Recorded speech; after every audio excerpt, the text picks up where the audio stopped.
मेरा नाम राहुल है। आज मैं आपको अपनी कहानी बताने वाला हूँ।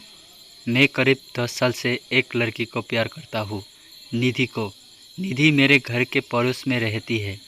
मुझे उससे पहली नज़र में ही प्यार हो गया था। वो मेरे उस समय का प्यार है जब मैं ये भी नहीं जानता था कि प्यार होता क्या है। मेरा कपड़े का बिजनेस है, काफ़ी अच्छा है।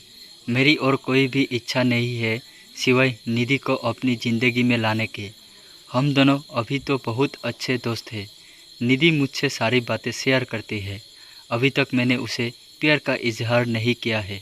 निधि का एक सपना है कि उसे मुंबई जाकर एक एक्ट्रेस बनना है फिल्मों या टीवी में। इसलिए मैंने उसका सपना पूरा करने के लिए उसकी मदद की। उसके घरवालों को मनाया और उसे मुंबई भी मैं ही छोड़कर आया था। निधि के पापा उसके बचपन में ही चल बसे थे। उसकी मम्मी के साथ वो अपने मामा के यहाँ रहती है। निधि को उस समय बहुत शौक लगा था। कुछ दिनों तक वो बोल भी नहीं रही थी। मामा को पापा कह रही थी। उस समय से उनका परिवार निकल गया। अब मैं चाहता हूँ कि निधि अपना ये सपना पूरा करे, इसलिए मैं भी उसकी मदद कर रहा हूँ। लेकिन शायद उतना आसान भी नहीं था। निधि 3 सालों से मुंबई में है। मैं उससे बात करता रहता हूँ, कभी कभी मिल भी आता हूँ। मेरे दोस्त मुझे कहते हैं कि मैं निधि को प्रपोज कर दूँ। ऐसा बहुत बार उनके कहने पर एक बार मैंने निधि को फ़ोन किया।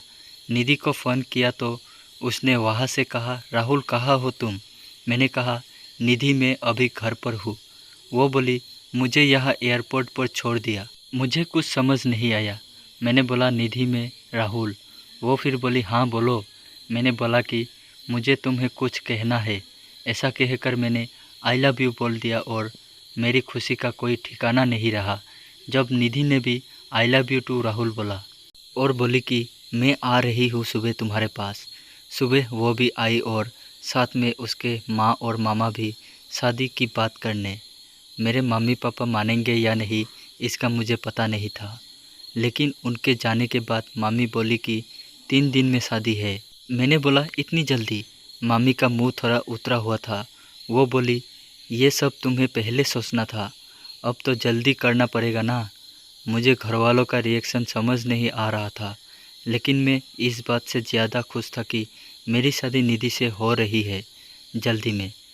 क्यों हो रही है इसका मुझे पता नहीं था, लेकिन मैंने मना नहीं किया। शादी को अभी 3 दिन थे। मुझे निधि की आंखों में अलग सा प्यार दिखाई दे रहे थे। ऐसा मैंने पहले नहीं देखा था। हमारी शादी हो गई। शादी की पहली रात सुहाग रात। मुझे यकीन ही नहीं हो रहा था कि ये सच है। निधि बिस्तर पर थी। मेरे कमरे का दरवाज़ा लगाते ही वो उठकर मेरे पास आई। निधि ने आकर मुझसे कहा, तुम्हें किसी ने कुछ बताया तो नहीं? मैंने कहा, क्या? निधि बोली, मैंने ही मना किया था कि तुम्हें नहीं बताए। मैं खुद तुम्हें आज बताना चाहती थी। और फिर उसने जो बताया वो सुनकर मेरे सर पर आसमान गिर गया। वो बोली कि वो प्रेग्नेंट है और बच्चा मेरा है। और ये बोलते वक्त उसकी आंखों में आंसू थे। ये बोलकर वो मेरे गले लग गई। लेकिन ये कैसे हो सकता है? ये पहली बार था जब हम लोग गले लग रहे थे, तो ये बच्चा मेरा कैसे हो सकता है? और निधि मुझसे झूठ क्यों बोल रही है? उस रात को निधि मेरे कंधे पर सोई और ना जाने क्या क्या बातें कर रही थी, पर मेरा तो बुरा हाल था। अब मुझे समझ आया कि यह शादी इतनी जल्दी में क्यों हो गई, क्योंकि निधि ने सभी को ये बताया कि ये बच्चा मेरा है।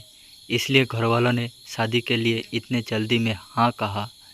मेरा प्यार निधि के लिए बहुत था। अब मुझे ऐसा लग रहा था कि मैं बेवकूफ़ बन गया, पर निधि जब भी ये बोलती उसकी आंखों में सच्चाई ही रहती। बार बार ये भी कहती कि वो मुझसे बहुत प्यार करती है और वो खुश भी बहुत थी। मैंने ये सब 2 महीने तक देखा। इस दौरान मैंने मन में ना जाने क्या क्या चल रहा था। फिर एक रात मैंने निधि को कहा कि निधि, ये सब क्या है? ये बच्चा किसका है? वो बोली, राहुल क्या मजाक कर रहे हो? मैंने बोला, निधि तुम मुझे सच बता दो, मैं तुमसे प्यार करता हूँ। ये बच्चा किसका है? मैं इस बच्चे को अपना लूँगा। वो रोने लगी, बोली, क्या बोल रहे हो तुम? मुझे ऐसा समझते हो? क्या कहना चाहते हो? ये तुम्हारा नहीं है। उस रात मेरे सब्र का बांध टूट गया और मैंने निधि को घर से जाने को कहा। निधि उसी समय अपने घर रहते हुए चली गई। हमारे घरों में ये बात पता चल गई थी। निधि मेरे प्यार का फ़ायदा उठा रही थी। फिर एक दिन जब निधि अपने घरवालों के साथ डॉक्टर के पास गई थी, तब एक औरत 55 साल की थी निधि का पता पूछते हुए मेरी दुकान पर आई। मैंने बोला वो उसका घर है, पर अभी वो नहीं है। मैंने उससे पूछा आपको क्या काम है? वो बोली कि मैं निधि उस रात एयरपोर्ट से उस दुर्घटना के बाद अचानक चली गई। मैं पूछना चाहती थी कि वो ठीक है या नहीं। मैंने पूछा कैसी दुर्घटना? वो बोली एक्सीडेंट मेरे बेटे राहुल का। मैंने पूछा राहुल? वो बोली हाँ, मेरा बेटा राहुल और निधि एक दूसरे से प्यार करते थे, दोनों शादी करने वाले थे निधि के साथ में। और राहुल निधि के घर आ ही रहे थे कि रोड क्रॉस करते वक्त मुझे बचाने के लिए मेरा बेटा एक बड़ी बस के नीचे आकर चल बसा। एक्सीडेंट इतना भयानक था कि वो उसी समय चल बसा। निधि वहाँ से चली गई। मैं ये देखने आई कि वो ठीक है ना। अब मुझे सब समझ आ गया था। निधि जिससे प्यार करती थी उसका नाम भी राहुल था और उसकी आंखों के आगे वो चला गया। इस बात से उसको इतना सदमा लगा है कि वो इसे मानने को तैयार नहीं है। वो इस समय सदमे में है और मुझे ही राहुल मान रही है, जैसे बचपन में अपने मामा को पापा मान रही थी। इसलिए उसकी आंखों में सच्चाई दिखाई दे रही थी। मैंने भी ठीक उसी समय उसे फ़ोन किया था और प्रपोज़ किया था, इसलिए वो इस तरह से बात कर रही थी। उसकी आंखों में जो प्यार है वो इस राहुल के लिए नहीं, बल्कि उस राहुल के लिए थे। मैंने उन्हें निधि से मिलने नहीं दिया और उन्हें कहा कि आप जाइए, मैं उसका पति हूँ, मैं उसका ख्याल रख लूँगा। मैं नहीं चाहता था कि निधि को सब याद आ जाए। निधि जब घर आई तो मैं उसके पास वापस गया। मैंने बोला निधि सॉरी। वो रोने लगी, बोली तुम्हें इस हालत में मुझे खुश रखना चाहिए और तुम मुझे रुला रहे हो। उसको रोता हुए देखकर मुझे भी रोना आ गया। निधि को इस हालत पर मुझे समझ नहीं आ रहा था मैं क्या करूं। निधि को मैं झूठा कह रहा था, लेकिन मुझे ये नहीं पता था कि वो सच को मान रही है। मैंने निधि को मनाया और अपने साथ वापस ले आया। अब मैं उसे अकेला नहीं छोड़ सकता था। मैं जानता हूँ वो मुझसे नहीं, उस राहुल से प्यार करती थी, लेकिन मैं तो उससे प्यार करता हूँ और अभी उसे इस हालत में अकेला नहीं छोड़ सकता था।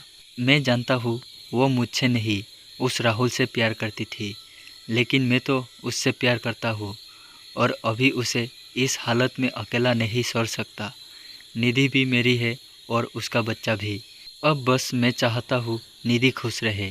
आगे क्या करना है, कैसे उसे इससे बाहर निकालना होगा, ये सोचने की विषय है। पर मुझे विश्वास है मेरा प्यार निधि को कुछ होने नहीं देगा। आप लोगों को ये लव स्टोरी कैसी लगी कमेंट करके ज़रूर बताइए।